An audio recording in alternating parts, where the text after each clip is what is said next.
Hi and welcome to my channel. Today's video is about how I cope with having endometriosis. 1. I don't focus on pain because the more I focus on it, the more it hurts. I basically prefer to act as if it's not there. It's better for me to pretend that I'm healthy, that I don't have it. Um of course, that happens when the pain is bearable and not when I have an episode that's when it's literally impossible to do that. By what I said, I don't mean that you should ignore your pain and not go to the doctor when needed. I'm just the type of person that focuses on pain too much and that just gives me unnecessary stress. 2. I choose to see it differently. Um, I see it as the thing that made me evolve and it gave me the courage to change my life.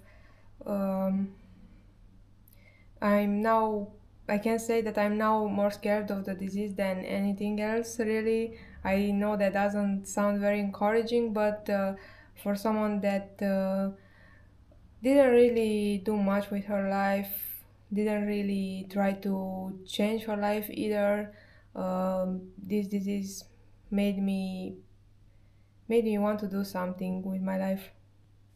Um, 3. uh, Mode off because I was living on autopilot. I'm going to make a video about that too.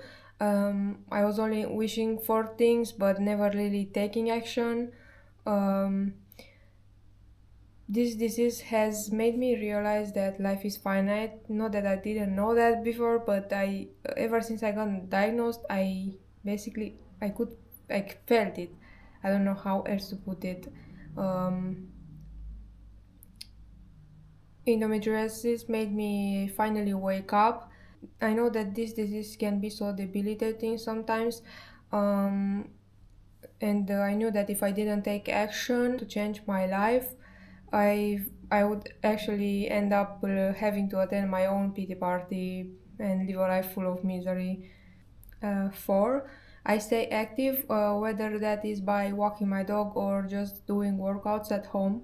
Um, I also take supplements and drink tea. I will put somewhere around here an image or something with what I take. I take magnesium complex with all kinds of other vitamins and also omega 3s. For tea, I like to drink chamomile tea and ginger tea. I read about those that they help with inflammation, and we know that endometriosis is basically an inflammatory disease. 5. I talk about it. Posting about it on social media makes me feel better since I can take the load off my chest, and it lets me interact with people who are like me. It helps me more than talking with the people around me because I honestly don't know. I actually found out that I have a coworker that has the same disease, but we aren't really close. So other than her, I don't really know anyone having this disease, and it's really not the same talking to someone who doesn't really know about it, and even when you try to make them understand, they don't really get the full picture. So they some of them don't treat it as such a big deal, I could say. I also feel better with myself ever since I started this channel, because now I feel like I've found my purpose. And 6. I take care of myself. When I'm in a vulnerable state, when I have an episode, I usually, if I can, obviously, I lay down and cover myself with a blanket, and I use also a heating pad that also helps me really much. Um,